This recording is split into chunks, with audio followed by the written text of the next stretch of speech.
What is up, y'all? Welcome to the FAA podcast. This will be the shortest show in podcast history, probably, on our show. Anyways, 10 to 15 minutes, probably all it's going to take. Not much going on since the last time we had a show on Friday. We had the USFL Championship go down this weekend. Feels like a lifetime ago on Saturday night. Happy 4th of July to everyone as well yesterday. That's why we didn't have a show. But we got a show today. Like I said, very short here. And we're going to start off with NFL news. There's only one piece of news to talk about, and it's joyous news. Congrats to Saints tight end Foster Moreau. He announced that his leukemia is in full remission. So super excited for that. And also very happy that Foster's doing well now and can continue his playing career 100% healthy. He was going to continue playing and he was practicing and training and everything even during his treatments, but glad that is out of the way now, and he can get back to focusing on having a great career. So congrats to Foster Moreau and the Moreau family Saints organization as well for getting him cancer free. So let's talk about the USFL Championship now. Went down Saturday night. The Birmingham Stallions won their second straight USFL championship since the USFL reemerged in 2022. 20-3 this team is now in 2 seasons under head coach Skip Holtz, who was the USFL Coach of the Year this season. Just fantastic season once again for this team. Quarterback Alex Magoo, they won it 28-12 over the Pittsburgh Maulers there.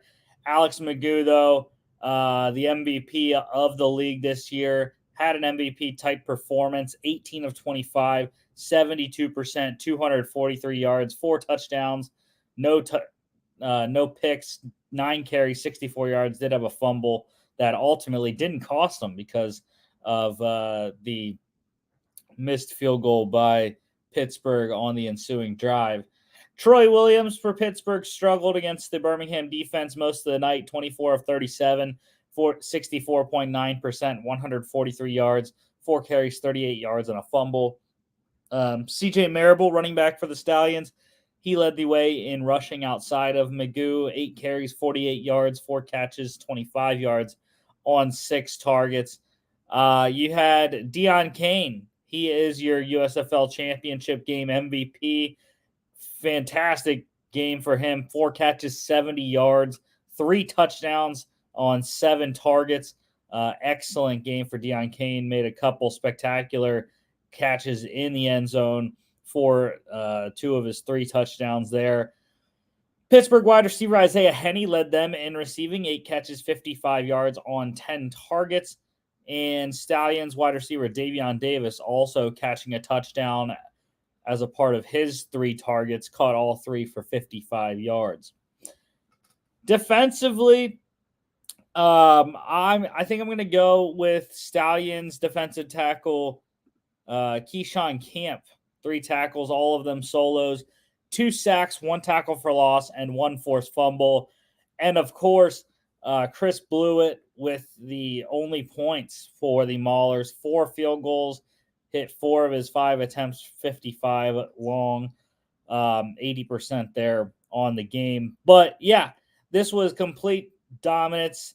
It started out shaky for Birmingham. They did not get the ball first, they did not get the ball first.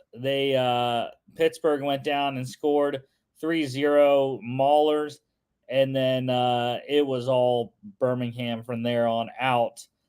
And the 28-12, it could have been bigger, I thought. I mean, I had the over, just needed one more score. I was hoping that Pittsburgh was going to score at the end there. I had the over and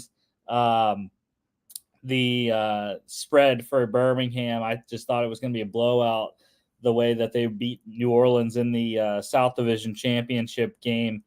But Pittsburgh's defense, like they had done all season long, held strong for most of the game and eventually just caved. Too many plays on the night to defend and too many weapons for Birmingham as well. But they held them to 28 points. 24-20, I believe, was the last time these two teams met in the regular season, and a lot less closer score here as a 16-point victory for Birmingham. But overall, again, great season for both teams. Pittsburgh, the surprise team out of the North, with the number one defense in the USFL. Birmingham, again, wire-to-wire champions. Kind of got lost in the middle of the season there. We didn't really talk about them too much. We're talking about other teams. You know, the Showboats went on their 5-game win streak and then lost it at the end there. But overall, again, the best team the last 2 seasons. Alex Magoo going to get a shot in the NFL. I think CJ Marable should. Deion Kane, Isaiah Henney, Davion Davis, Chiava Tizzino there, JoJo Tillery, Reuben Foster, a bunch of guys excited to see them in the NFL, get their shots in training camp this fall, next month, really. One guy we know that is heading to the NFL already is Stallions kicker Brandon Aubrey. We don't know what team yet, but keep you posted on that one as we get the USFL to NFL updates there. But that is the show for today. Even shorter than I anticipated. I said 10 to 15 minutes. It's only 7 minutes, but maybe I can ramble on here at the end. No AAC preview today just because I didn't get enough time to put all the stuff together. But we'll have that on Football Friday this week. Stay tuned in a couple days for that at the end of the show on Friday. But don't forget to follow us on all our social media at FAA Podcast on Instagram and Twitter, at FAA_bets as well. That'll start kicking back up as we start looking at futures for the season. FAApodcast.com is our website. You can check us out here on YouTube, Facebook, and Twitter. Also, Spotify, Apple Podcasts, iHeartRadio, and TikTok. Football Addicts Anon on there. But we'll be back on next Tuesday, I believe. We'll be back talking Big 12 preview. I'm very hyped about that. I've done a lot of research on the Big 12 already for my internship that I just got with the National Scouting Combine. So excited to talk about the players that I've seen come into that conference and the couple new teams that are coming into the conference: Cincinnati, BYU, Houston, and UCF. So super hyped for that one. And as always, we will see you back on Football Friday.